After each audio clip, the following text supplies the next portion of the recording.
Alright friends, hello. Today I feel like getting cozy. Let's get the fireplace going.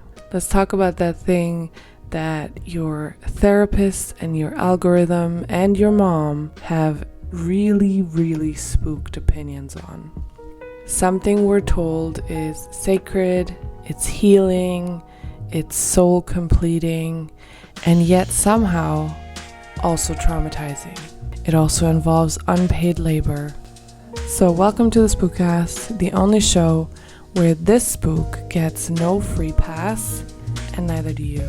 Today's episode is the spook of romance, also known as why your idea of love is stupid. So we're gonna crack open the cultural coffin of romance to see what's really inside. Is it genuine connection? Is it recycled Disney tropes?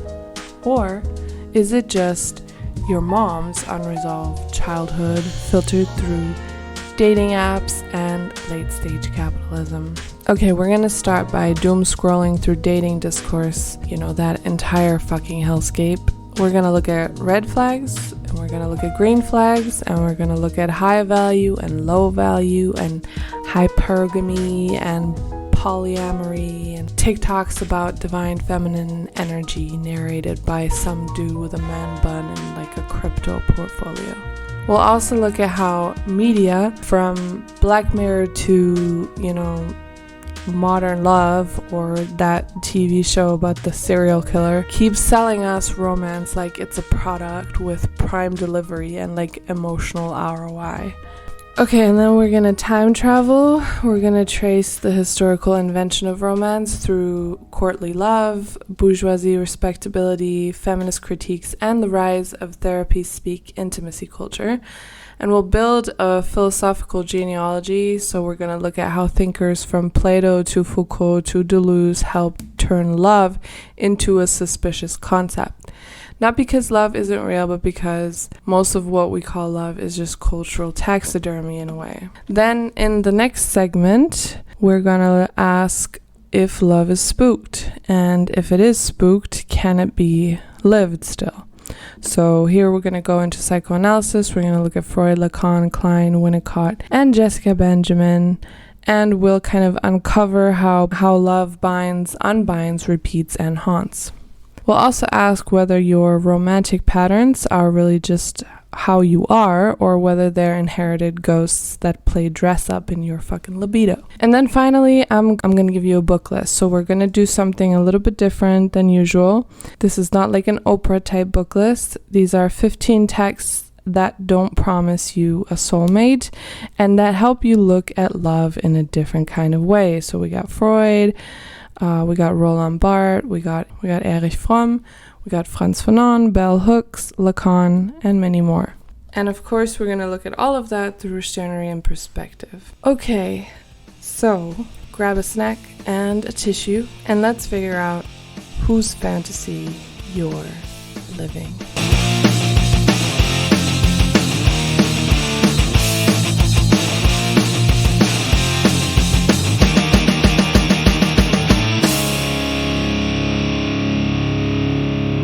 Okay, so if he pays, he's a gentleman, right? If she cooks, she's wife material. And if they both co-regulate and validate and communicate like they're, interns in some, wherever people go to intern as therapists, obviously it's trauma bonding, right? So let's look at the spook of romance. I was asked by someone recently, how is this going to be any different than your video on love? Well, first of all, if you haven't seen that, you should watch it. It's one of my favorites, actually. I really liked making that one. So my answer to that is basically, love is a gigantic topic, right? It's huge. There's so many angles to it. But this episode is not just about love. It's not just about intimacy, it's about romance, okay? So romance is like the soft-lit, hyper-therapeutic, borderline algorithmic ideal of the relationship as performance and proof and project. So what I want to do now is kind of look at what I look at as the romantic industrial complex. So in this romantic industrial complex, we're not being invited to connect. We're being trained to become the right kind of person that is worthy of connection. So romantic worth is now a lifestyle and an identity and a soft launch on social media. And under late stage capitalism, even your feelings have to clock in. Does that make sense? So let's start with where most of us first swallowed the spook, which is through television and film. So love stories have always been ideological in a way, right? They don't just reflect desire, they teach us what kind of desire is acceptable and worthy and rewarded. So let's look at examples. In early Hollywood, which was like 1930s to the 1950s, romance was about morality and gender conformity. So think movies like It Happened One Night or An Affair to Remember. So we have the heterosexual, white, and monogamous people, and they almost always end in marriage. You know, they come together and there's some kind of marriage story. So the love story was a kind of reward for proper behavior, often the woman's chastity or the man's newfound responsibility. In the 1960s to 70s, there was, you know, the kind of troubled man saved by love kind of trope. So we have movies like The Graduate, Annie Hall, Love Story. So love becomes more neurotic in a way, more tragic and more realistic. But it's still about heterosexuality as redemption. So the woman often functions as a muse or a moral compass. So she softens him and he grows up. Then in the 1980s to 90s, this was kind of the period of like romantic comedy, you know? So here we have movies like When Harry Met Sally and Notting Hill and Sleepless in Seattle. So romance becomes like whimsical but still rigidly structured. So love in this case is inevitable if you wait long enough, right? And you say the right things and you look like Meg Ryan and you act like Tom Hanks. So these films gave us the blueprint for modern dating. So you're quirky, you're a little bit traumatized, but it's kind of, you know, attractive, and you're on a path to being chosen. Then 2000s to 2010s, we have like a new kind of aestheticization that's happening. So there's like an aestheticization and like an increase in this ideal of emotional dysfunction. So we have the, you know, ideal of romance is like gritty and sexy and like indie, right? Indie coded. So we have 500 Days of Summer, we got Eternal Sunshine, we have Her. So love is like melancholic, right? It's reflective. You fall in love with an idea, not a person. And like the romantic object becomes a projection. And we, you know, call that deep. But then today, I see a switch. Okay, so today what I see is that romance is like this weird jumble of an aestheticized moral product again, but it's also deeply intermixed and intermingled with politics. So it's in a way extremely politically coded, and it's very like Instagrammable and like algorithmically validated. So you don't just fall in love, right? You curate a relationship aesthetic and it has to match your politics. So love now is content and like soft launches and couple reels and conscious communication, all that bullshit. So everyone's kind of dating in third person in a sense. So yeah, let's now step into the algorithmic dating arena. I want to look at that too. So I think that we live in a time where every date is pre-gamed with a TikTok analysis, and every breakup gets like a carousel post about what it taught us about our nervous system or whatever. So we have green flag culture, right? Like we have TikToks of like people talking about, it's like, oh, they listen to me. They listen when I talk. They have goals. They don't interrupt, right? And these are portrayed as green flags. But these are not green flags, okay? These are just basic social functioning that's framed like sacred traits because we've all been hurt and are now deeply afraid. Then we have red flag culture, So now we have the other side. There's people talking about, oh my God, they don't text back fast enough, or they don't know their own attachment style, or they're not thinking about these kinds of things. So we've started pathologizing difference and messiness and ambiguity, and everything gets labeled and sorted and ranked. So that's the other side, right? And then there's the new gatekeeping situation where it's we have high value women and low value women and high value men and so forth. So the high value woman is soft and surrendered and in her feminine, right? She doesn't chase. She's a brand. And then we have the man, the high value man, who's stoic and driven and rich and emotionally literate, but also not too vulnerable, right? And also borderline libertarian if you ask enough questions. So these are not liberatory frameworks. They're just updated gender roles with a crypto hustle. And we even see this in progressive scenes. So even with people who consider themselves polyamorous or queer, or anarchists in their love politics, whatever, they get spooked when they become codified into performance. So it's almost once they get a name and an agenda, it's just, story over. There's no point anymore. I don't know. I would say that if your whole dating life is one long essay of boundaries and power analysis and relationship debriefs, then maybe what you're doing is not love, right? Maybe it's just HR for your feelings. But let me get to the heart of the spook. So love has become a moral test in a way, right? It's a badge of worth, or a certification, a lifestyle certification. So you're not just falling in love, you're kind of proving you're ready for it, right? So you've healed your trauma, you've read the books, you know your attachment style, you've journaled your inner child, you've earned the right to co-regulate with another person. So in this case, desire doesn't actually matter, right?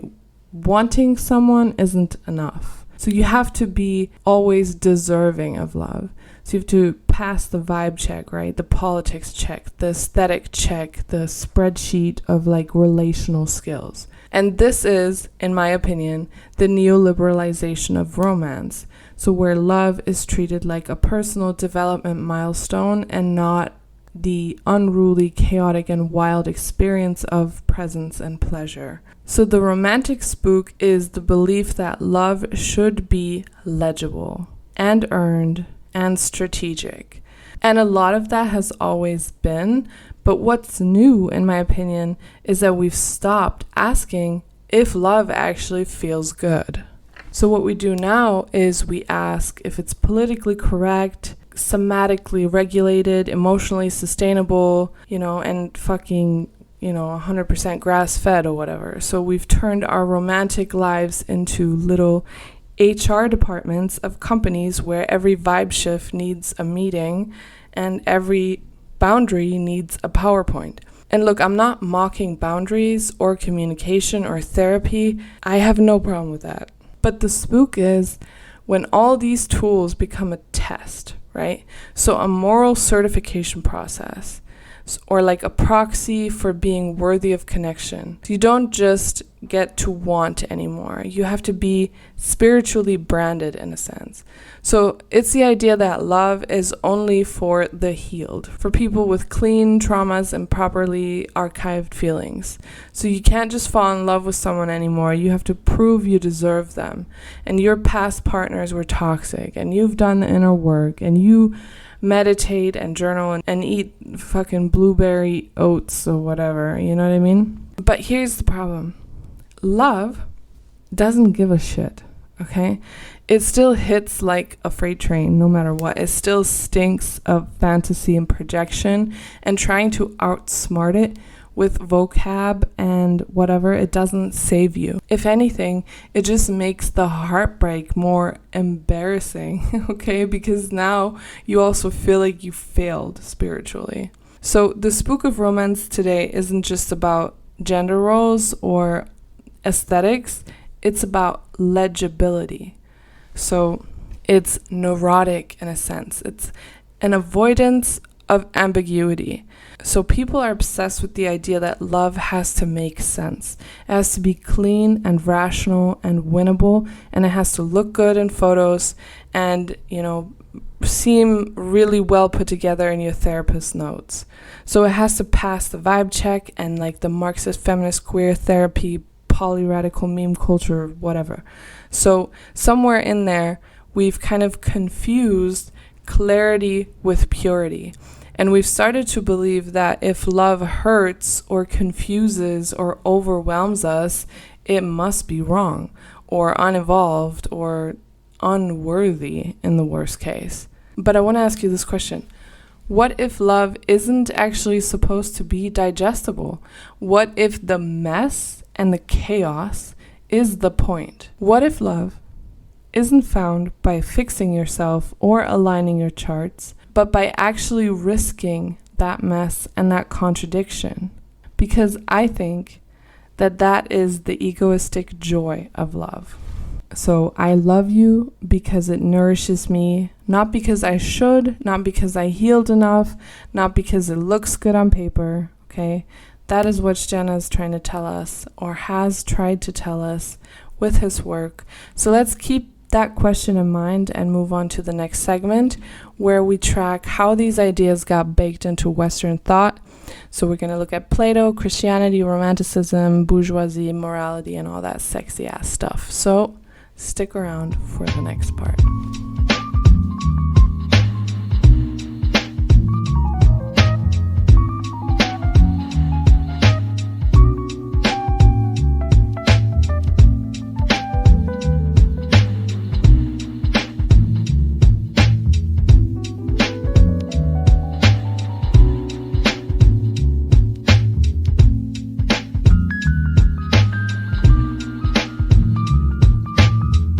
I'm just going to say this first of all. Modern love is a performance, but the script is older than you think. Okay, let's look at this. So you might think that your latest romantic situationship is just a tragic comic episode between two consenting adults with trauma, but no. The script that you're following is a hand-me-down from Plato, reinforced by Catholic guilt, French poets, bourgeoisie morality, and Netflix, of course. So you're not just in love, you're inside a 1,000-year-old ideological labyrinth trying to prove yourself worthy of someone else's gaze. And overall, that is the spook. So love is not actually yours, it's an ideal. So let's start with Plato. Okay, so in the Symposium, Plato recounts a story from the priestess Diotima, who describes love as the child of poverty and resourcefulness. And Eros, so the god of love, is never whole. He's always chasing what he doesn't have. So what Plato's trying to say, essentially, is that love is lack. Okay, so you desire what you lack and you chase what you can't own. And the beloved is not the end. They're the ladder. So you use them to climb toward the form of the good or beauty or whatever sacred abstraction your brain associates with fulfillment. So this is where it begins. This is the beginning of the idea that desire is inherently about absence. So we fall in love not with people, but with projections, with what they represent and with their alignment to our ideals and our story arcs and our sense of salvation. Now, think about today, fast forward a couple millennia and you're still doing this. You're just doing it on Hinge, okay? Now, let's look at Christianity. So Christianity gave us like a moral upgrade. So Christianity turns love into a commandment. So in the Christian sense, love is unconditional and it's self-sacrificing, right? It's the highest form and it's like Christ on the cross bleeding for you. So in the Christian sense, love becomes duty and service and something that redeems. So romantic love is now getting filtered through the spiritual framework. So suddenly you're not just falling in love, right? You're submitting. You're transcending your base instincts. And you're redeeming each other through patience and long-suffering and forgiveness. So sacred love demands obedience. Then in around the 12th century, like medieval Europe, we have what is called courtly love. So we have think about knights and like unattainable noble women, and poems written in candlelight to women who will never let you touch them. Okay, so this is where heterosexual romance gets ritualized. So men perform heroic suffering and women become the object of spiritual purification. So it's love as virtue signaling. So your longing makes you good, and your submission makes you noble, and your inability to touch the object of desire keeps you pure. So courtly love is proto-simp culture in a sense, but with, armor and theological undertones. And I think modern parallels would be like the good guy, right? The good guy who waits around forever hoping she chooses him. Or the girl who stays loyal to a man who's emotionally unavailable because she believes love means patience or whatever. So it's all courtly love, but it's like newly packaged. Then we have the romantic period, and this is important. So this is where the Enlightenment comes in and fucks everything up, just like I always say. So then, we got Jean-Jacques Rousseau, and, he's arguing that women are naturally emotional and nurturing, and men are naturally rational and dominant.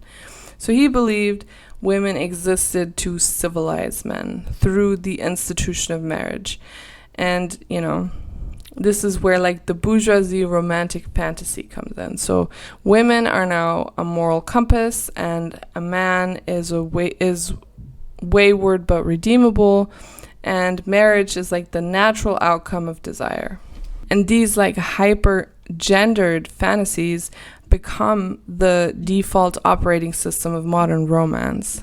So every story where the woman makes him better, quote unquote, or the man protects her from herself or whatever, this is Rousseau playing God from the fucking grave. And romanticism, even soon after this, kind of doubles down on it because it's now a transcendental misery, right? Think Werther blowing his brains out because he can't have her, or Catherine and Heathcliff destroying each other in the name of passion.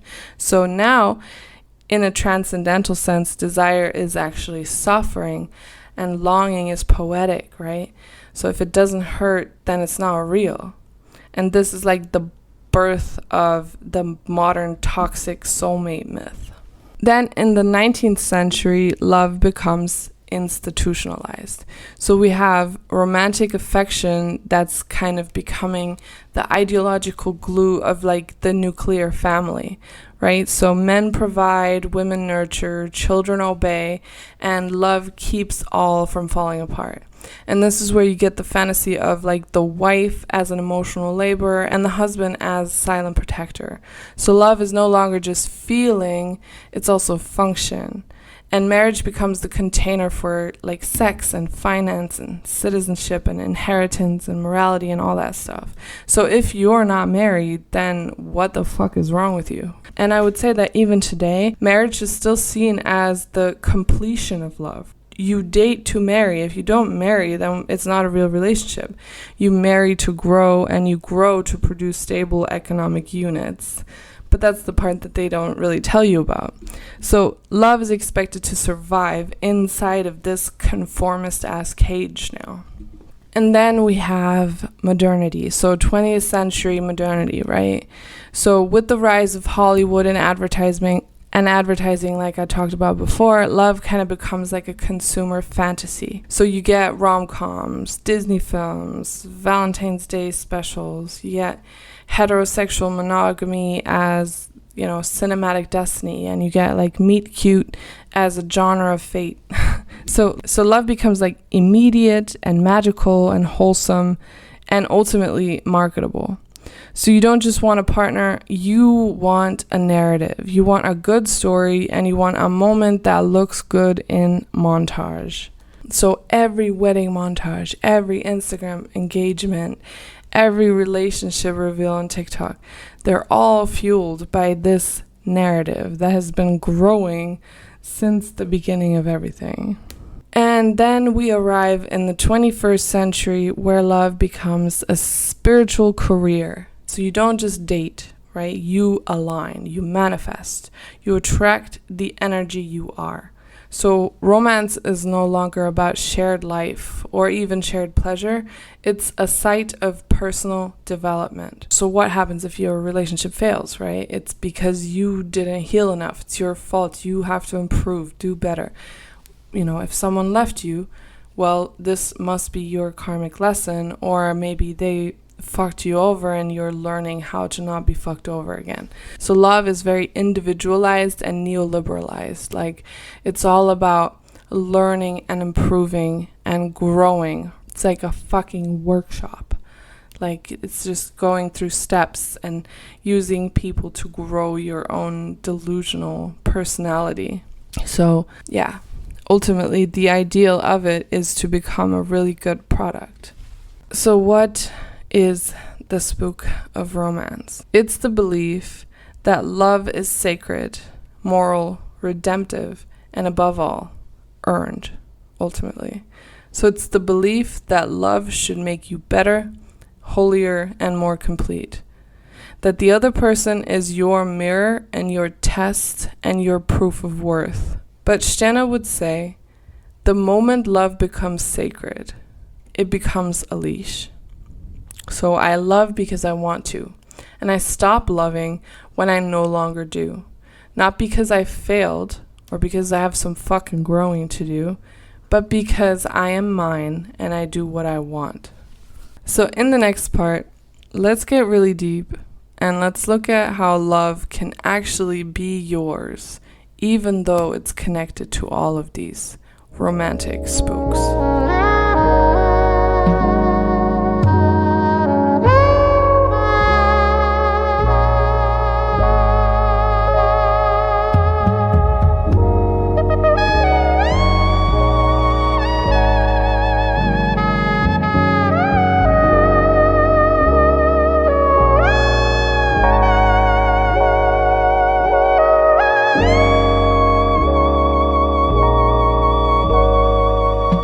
Alright, so let's begin where most psychoanalytic theory starts, childhood, and Freud. So Freud saw romantic love not as a fresh feeling, but as a repetition of early relational dynamics. So what that means is when we fall in love, we're not encountering someone new, but we're actually reenacting the emotional entanglements of childhood.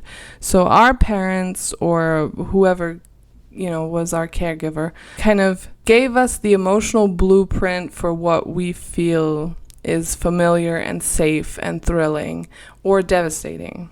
So the beloved, in a romantic sense, becomes a stand-in for these early figures. So this is the process of what is called transference in psychoanalysis. So you think you're loving this person in the present, but your unconscious is pulling the strings actually behind the scenes, and it's kind of casting them as the mother or the father, whatever, who never gave you what you wanted, full attention or affection or whatever. So what looks like chemistry may just be unresolved trauma trying to work itself out through someone else's face. And this is why, as Freud observed, we tend to fall in love, quote unquote, with people who evoke unfinished business in a sense. So you're not falling in love with them. You're trying to rewrite a story that, where you were abandoned or ignored or controlled or idolized. So you want to repair something inside of you that you unconsciously feel needs to be repaired, and you're using someone else for that. Okay, so this is not about the relationship, it's just about you trying to fix something. So it's a very neoliberal approach in a sense. And when that person then ultimately fails to deliver the ending your unconscious was craving, the ideal collapses. So, you have rage flooding in and you feel betrayed, not just by them, but by the fucking fantasy that you put there in the first place. And Freud also showed us that love and desire are not clean, right? They're filled with contradiction. So you can want to be devoured and protected and controlled and liberated and exalted and punished at the same time. So desire is deeply ambivalent. and it brings pleasure and anxiety at the same time. And love becomes the socially acceptable mask, right, that we wear over the chaos that is actually the love that exists inside of us. So we say, I love you, instead of you remind me of someone I couldn't have, and I need to prove that I'm finally good enough for that person. And, this sucks. It sucks for you and it sucks for them, period. Then we have Lacan. And Lacan took Freud's foundation and sharpened it like a fucking blade, okay? There's a very infamous line of his where he says, there is no sexual relationship. So this is not a denial of sex, but a critique of the illusion that two people can ever fully relate to each other in totality. So for Lacan, love is a misrecognition. It's a fantasy that we create to sustain the illusion of wholeness. So when we say we love someone, what we often mean is, you reflect the image I want to have of myself. So this complicates the whole thing, right? The whole thing that Freud was talking about is getting crazy more complicated here. So love now is also a mirror, not of who the other is, but of who we wish we could be through their gaze. Okay, so you desire them, but only because of what you think they see when they look at you. So their admiration becomes your coherence. And this is rooted in Lacan's concept of the mirror stage, when a child first identifies with their reflection and forms an image of like a coherent, unified self. But that image is illusory. It masks the fragmentation that is like boiling underneath. And love reactivates this illusion. So your partner becomes a vessel for your own self-image in this way that it's like the one who gets you, right? Who completes you, who understands your potential. So you love their ability to reflect a version of you that feels less broken. But no one can uphold that projection forever. It's impossible, okay? When the fantasy cracks, you feel betrayed, and not just by them, but by your own misrecognition. Now I also want to add another layer, which is object relations. And I think this one is super important here. I talked about this in another video before. So object relations theory shifts the focus of Freud and Lacan inward, right? Toward the internal objects that we carry. So according to Melanie Klein, infants split their caregivers into good and bad objects. So the breast that feeds versus the one that withholds. So these become the foundation of our relational life. And as adults, we don't relate to people directly. We relate to internal representations of them. So you're not just dating someone, you're dating their internalized parent. Okay, so this is getting even more complicated. You're dating their internalized parent, and they're dating yours. Okay, so this is why partners can become saints or demons overnight. There's this like split that can constantly happen, and that's always active. Donald Winnicott posed another question that's relevant here, which is, can I destroy you and still have you love me at the same time? So this is like the infant's unspoken fear, right? If I express rage or disgust and need, will you still stay and care for me? And in adult love, this becomes like the dance of emotional risk. Can I show you the ugliest parts of myself and still be met with care? And most of us who obviously lack models of secure attachment, because that's difficult to provide to any child as a parent, we idealize partners until they fail us, and then we punish them for not being the fantasy that we have of them. So we crave unconditional acceptance, but secretly fear the other's autonomy at the same time. And we want connection, but we fear engulfment or abandonment. Love becomes like a battleground of projections, or like a war of inner children in a sense. And object relations reminds us that your partner is not themselves to you. They're like a theater where your psyche stages its unresolved dramas. And I think that Jenna would remind us that until you recognize the play, you'll keep rewriting the same script. But let's look at that more closely. Let's get really egoist up in this bitch. So Freud kind of mapped the haunted inner world, and Lacan showed us the symbolic traps of desire. But what Stena has to offer is more than that, with the same understanding. So for Stena, it's really simple in a sense. I love someone because I find nourishment in that. But for a long time, I've wondered what that really means and what that actually takes, right? That's because it's easier said than done. And my mind does this thing where it automatically tries to like deconstruct and then systematize the parts of anything pretty much to put something back together in a way that makes sense to me. And the way I did it with love is to look at like the duality and the entanglements and the movement and like the points of transfer. So if you're watching this on YouTube, I'm going to show you an image that I will create that will make sense of this. If not, then you can probably find it in the description. But let's briefly go through that, because I think that love is a lot more complicated than we think it is.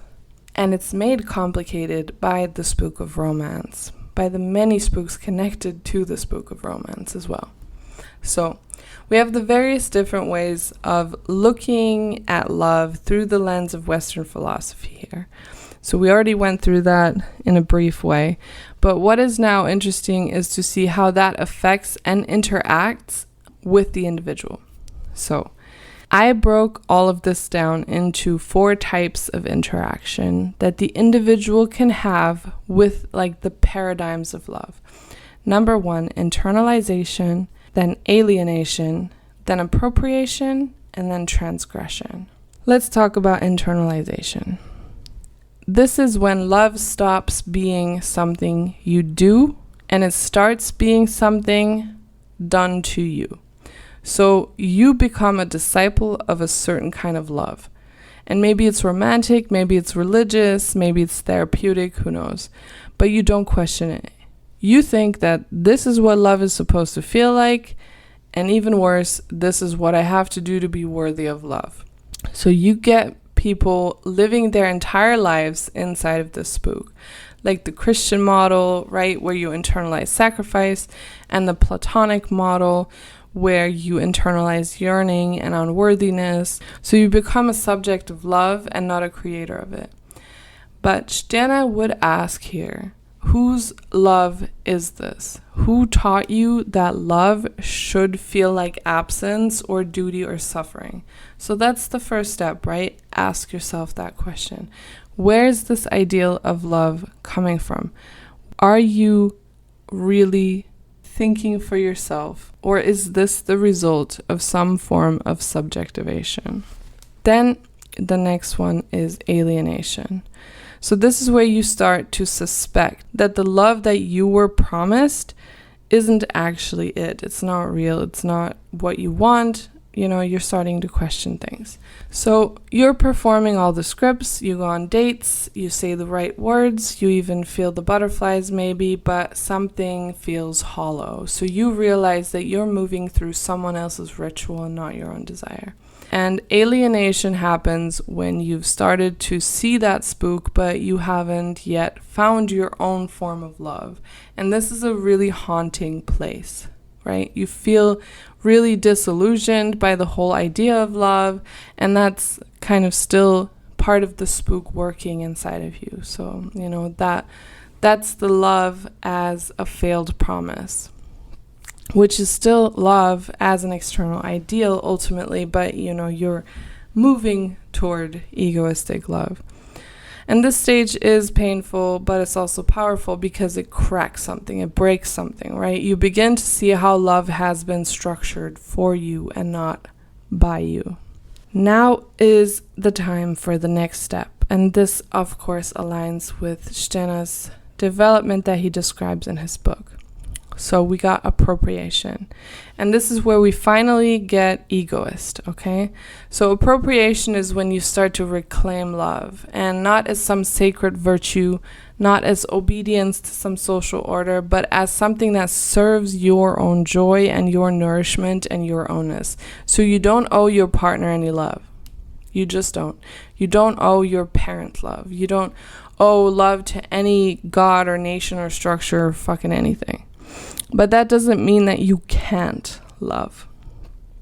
Okay?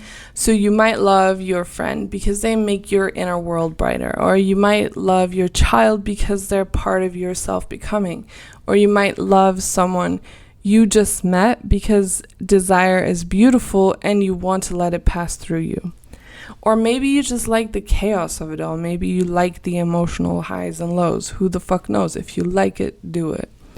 So in Shenna's words, I love because I am love to myself, right? It's not selfish in the boring capitalist way. It's creative and it's self-grounded and it's property. It belongs to you. And now things get even more spicy in a way, because this is when you realize you don't have to pick from the menu of pre-approved love. You can make your own recipe, and you can mix and you can remix. This is kind of like where the rhizomatic flow comes in, the Delusion kind of thought, right? You don't need to wait for a soulmate. You can make love out of a shared meme, right? You can make it out of a mutual look in the subway and a fleeting connection that still belongs to you because you chose it. So you can love with tenderness and boundaries at the same time. You can desire without claiming, and you can commit without dissolving. And this is Deleuze's rhizomatic development, and it's Shenna's creative nothing in motion, because you become the site of love's reinvention. You stop asking, what is love supposed to be? And you ask, what is love to me right now in this moment of my ownness? And you continue asking it for every single moment that follows. And then you live it. That's how you live it. So yeah, Freud mapped the haunted psyche, and Lacan showed us the symbolic traps of desire. But Shenna reminds us that love only becomes real when it's yours, when it's no longer a god or a duty or a symptom or a product, but a dance that begins and ends in the joy of your own becoming. So Shenna gave us a radical break from the romantic ideal, right? Shenna showed us how to get there.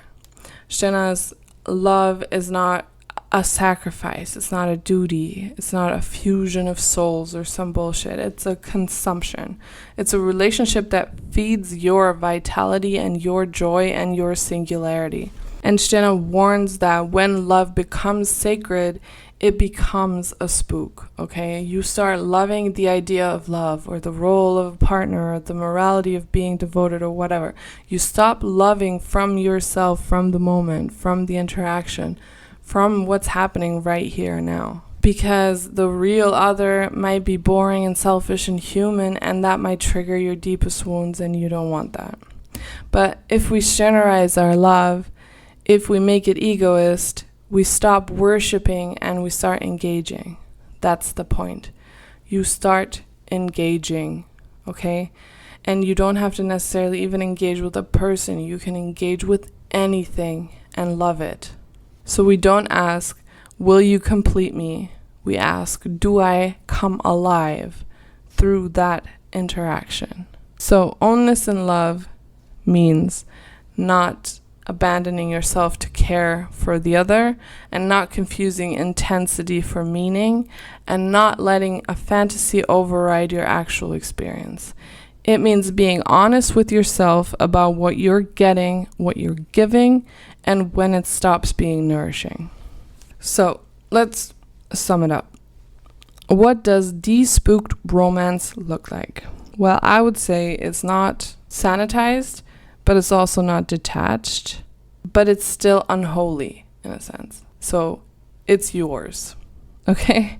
You don't need to be healed to love. You don't need to be aligned. You don't need to be someone's mirror or savior or parent, okay? You can actually desire without apologizing. You can leave without guilt. You can stay without idealizing. You can grieve without shame. So romance, when it's owned, becomes play. It's intimacy without obedience. So you might still be drawn to archetypes. You might still act out of old wounds. But the difference is that you're doing it with awareness so that you can choose. You can say, I'm projecting this now and still stay or leave, whatever you want. So loving with ownness means holding your subjectivity while witnessing theirs and not fusing the two, not performing. So it's just two messy creatures trying to nourish and be nourished and use each other in a fucking union of egoist type of way.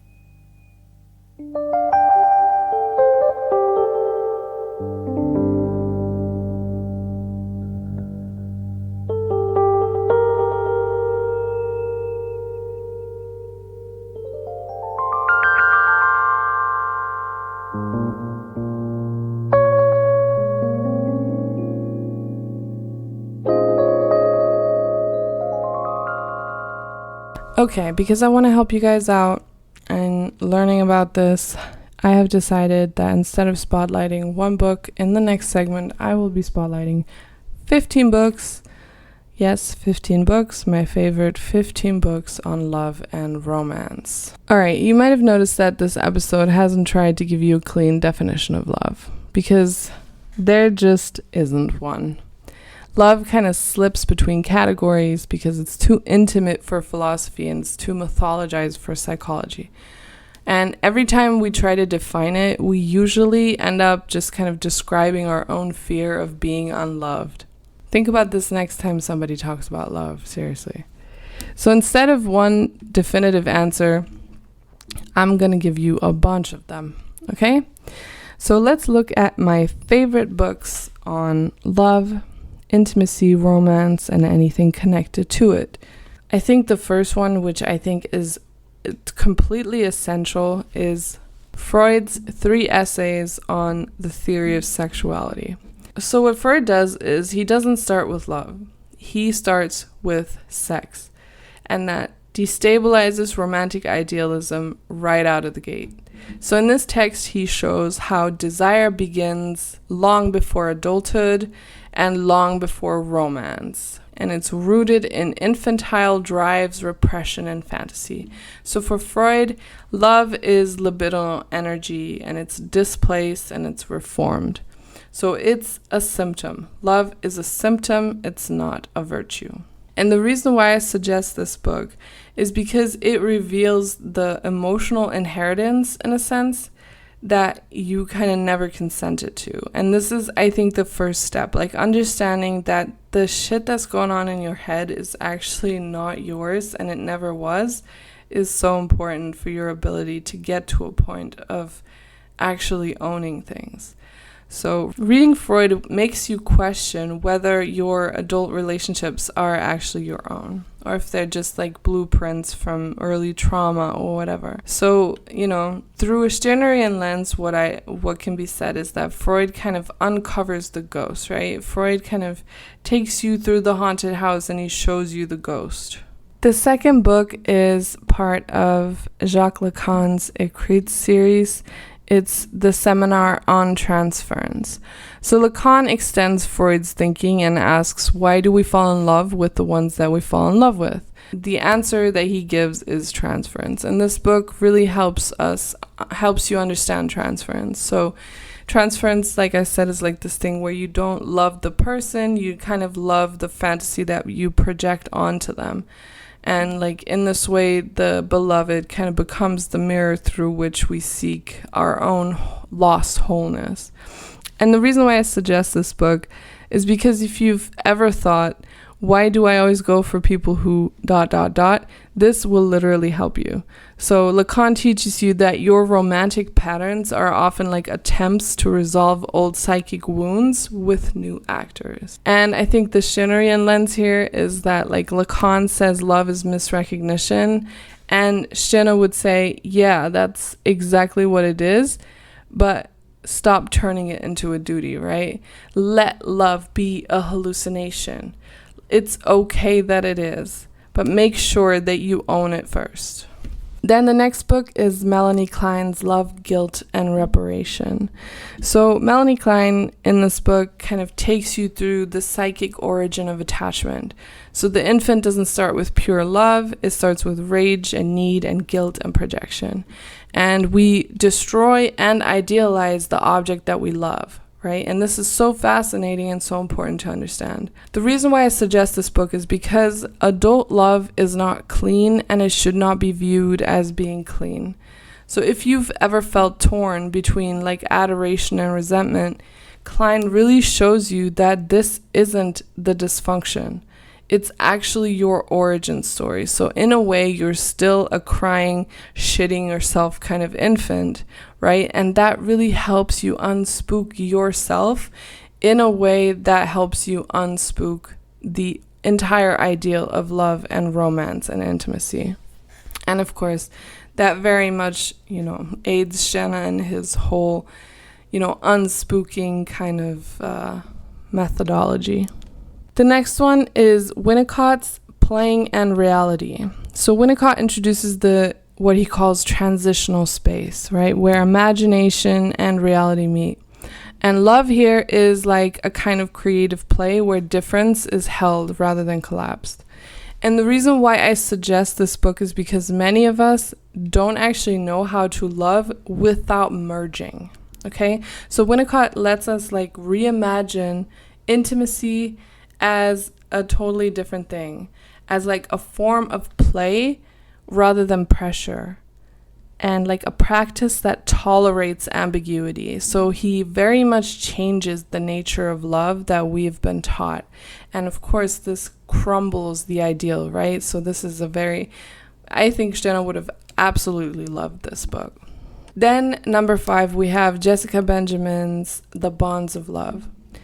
And the reason why I suggest this book, first of all, is because it helps you unspool your desire for control and your addiction to being controlled as well, which is a huge dynamic in like love and sex and libido and everything involved in it.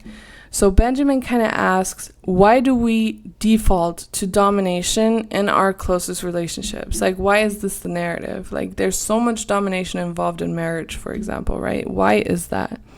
So even like well-meaning couples fall into the caretaker versus dependent and like strong versus weak and subject versus object dynamics.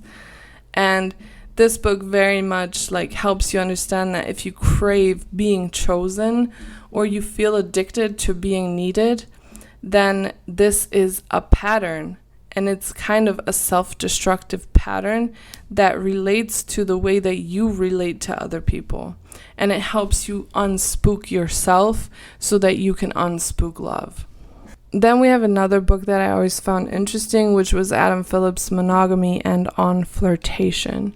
So Adam Phillips doesn't really offer any rules here, right? He offers like riddles in this book. So monogamy is like a meditation on betrayal, right? Not just of lovers, but of selves. And On Flirtation explores the erotic freedom of wanting without needing. And the reason why I'm suggesting this book is because most love literature tries to help you decide between those. And Phillips kind of helps you wonder, right? If you're suffocating under the pressure to define your relationship, he very much invites you to stay in the question rather than actually answer it. And this is a very, becoming perspective. So the Skinnerian lens here would be that, Phillips tells us we don't need to resolve love, and Skinner says, like, literally fucking exactly. Ownness doesn't need monogamy or polyamory or even a relationship style at all. It only needs clarity and consent to keep changing. Then we have this French dude whose name I can't say, Alain Badiou, I think is how you say it. And the book is called In Praise of Love. So in this book, he sees love as a radical rupture from individualism. And the reason why I love this book so much is because it shows you the importance of actual intimacy, right? So the importance for yourself, for your ownness, for your self-ownership, right? So love as a radical rupture from individualism. So it's an event or a break that opens a shared world, not like a contract or a mutual ego boost, right? So this is like showing you that love itself is a drive. It can drive you in a very Delusion sense. Like it can create whole new forms of, lines of flight. It can create whole new forms of becoming. So Badiou loves love as a site of commitment, right? And, of course, the Schener'ian lens here would be caution because, of course, that very easily becomes a spook. But I still think it's important to look at love as a form of transformation. All right, then we have Bell Hooks, All About Love. And the reason why I like this book is because it was kind of the first time that it was really clearly stated that love is like, a verb, right? So Hooks says love is an action and a choice and a practice. And she challenges patriarchal myths that reward women for self-abandonment and men for emotional detachment. And the reason why I suggest this book is because it's the one book that talks to your inner child and your radical politics in a sensible way, at least from what I've encountered, okay? So if you want to rebuild your idea of love with honesty and care and depoliticize it, then this is the book for you. Okay, then we have Lucy Irigaray's I Love to You. So this book critiques the fusion model of love very much. And in this book, the author says, let's stay two, right? Let's be different. Let this difference be what kind of guides our individuality in a sense. And the reason why I suggest it, even though it's obviously a little bit spooky and it can easily become even more spooky, is because if you've been taught that true love means becoming one, then this text offers a very liberating alternative, which is that there is love without consumption of the other. All right, next book, Frantz Fanon's Black Skin, White Masks, chapter 5 specifically. In this chapter, Fanon shows how colonization structures desire. So what looks like love may actually be assimilation. So he examines in this chapter how race shapes who we're allowed to want and how that desire shapes us. And the reason why I suggest this is because love can't be apolitical either. Okay, if your fantasies are shaped by systemic trauma, then Fanon helps you see them clearly and he helps you unspook them. So Fanon shows you that even desire gets structured by empire. And, Stena would probably say your love isn't free until it actually belongs to you, which means that if your fantasy is inherited from oppression, then it's not fantasy, it's just trauma with lipstick, right?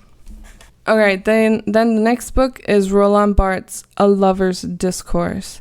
So Roland Barthes gives you the internal monologue of the lover. So this is not a theory, but like a performance, right? It's like fragmented and desperate and ecstatic. And it's like the voice of the one who waits and obsesses and hallucinates meaning from silence. And in this way, the beloved becomes an absence that you fill with endless language. Because remember, Roland Barthes is a semiotician, right? And the reason why I suggest it is because if you've ever felt like ridiculous in love, like too much, too intense, too irrational, then Roland Barthes kind of makes it all art, okay? And this is a very Stirnerian way to look at it. So he doesn't cure the obsession. He doesn't want you to be cured of anything. He kind of gives it style in a sense. So reading this lets you see your own longing as something structured and not shameful. And it helps you, in a way, humanize yourself to be able to understand that you don't owe anything to anybody, if that makes sense. Then we have Eva Illou's book, Consuming the Romantic Utopia. So in this book, she shows how capitalism has colonized love and courtship has become consumption. So it's very, like, if you like Slavoj Žižek, this is a book for you. You know, emotional life is aestheticized and capitalized in a sense, and dating becomes performance of lifestyle compatibility, like I talked about in the first segment. The reason why I suggest this book is because if you feel like your relationship is a brand partnership and you're always marketing your personality, or it always feels kind of fake to you, then this is going to explain to you exactly why. So she unspools how media, therapy, and capitalism have fused to create romance as a neoliberal dream. And this is, of course, very important if you want to stop selling yourself to the fucking devil. Then we have Lauren Berlant's Cruel Optimism. So Berlant shows how we become attached to things that hurt us because they carry the fantasy of happiness. And love becomes cruel when we cling to it even after it collapses. And the reason why I suggest this is because so many of us stay in relationships and ideas and roles that no longer actually nourish us. And this book gives you the tools of understanding what nourishes you and what doesn't. And I think that it's actually pretty brilliant because it gives you the courage to see the loss of something as liberation from something. And I think that's also very Stirnerian. All right, and the last book that I would suggest is Erich Fromm's The Art of Loving. So Fromm says that love is an art, right? Not a feeling, not a reward, not a destiny. It's a skill, it's a discipline, it's something that requires maturity and internal freedom. So he critiques the commodification of love, and he kind of urges us to see love as a practice of freedom. And the reason why I suggest this is because this is the book for people who think love should just quote unquote happen. Because Fromm reminds us that love is something that you do and not something that you fall into, which is the ideal that we're taught, right? It demands attention, demands focus, and not just straight up, sexual attraction. And I think Stirner would say that, obviously practice is fine as long as it's yours, right? So don't turn love into another moral achievement. It has to feed you, right? And if it feeds you, stay. If it chains you, go. All right, that's the list. We got 15 books, 15 potential keys to figuring something out. So I figured I'd share those with you. None of them will save you, but they will give you some tools that can be helpful. And remember at the end, Shinna's version, which is, I love because it fucking pleases me, and when it stops pleasing me, I stop. Period. All right? Okay, so what did we learn today? That love is beautiful? Maybe. That love is a battlefield? Yeah, sure. That love is a carefully weaponized social fantasy designed to keep you emotionally occupied, spiritually overinvested, and economically compliant? Bingo. So, here at the Spookcast, we're not interested in telling you to stop loving, okay? We're asking, who taught you what love is in the first place? Was it the church? Was it the state? Was it Netflix? Was it your mom? Was it your grandma? Was it some repressed Victorian ghost? Because that's what this project is all about. It's about excavating the spooks you didn't know you inherited. Whether it's productivity, therapy, speak, romance, family, gender, identity, morality, leadership, whatever. The Spookcast exists to drag the sacred cows into the psychoanalytic spotlight and then ask who benefits when you believe this. Every single episode, we tear apart another truth that you've been fed and trace it through philosophy, pop culture, political history, and psychoanalysis. So we're not here to cancel love, we're here to de-spook it, okay? Same with anything else. And if that's yours, then hold on to it. If it's not, then burn it. Either way, own it. All right. If you want to support the show, you can subscribe wherever you listen to podcasts. You can leave a review, unless it's unhinged, then DM me maybe. Share the episode with your therapist or your ex, whichever one you think needs it more. Check out our Patreon for other stuff. Sign up for the newsletter over at Recurring Paradox on Substack, and follow us on socials where I post Shana memes and other stuff sometimes when I'm not super busy. If you want to dive deeper, all the books that we mentioned today are in the description. I do not recommend reading them all at once unless you enjoy nervous breakdowns, but if you do, welcome home. The Spookcast is written, researched, and voiced by me and very patient project members. You're welcome to have a look at the project at theunspookproject.com, and check out how you can support us. Until next time, I just want you to remember, trust your desire, okay? After you unspook it, of course. And remember not to let the spooks get you.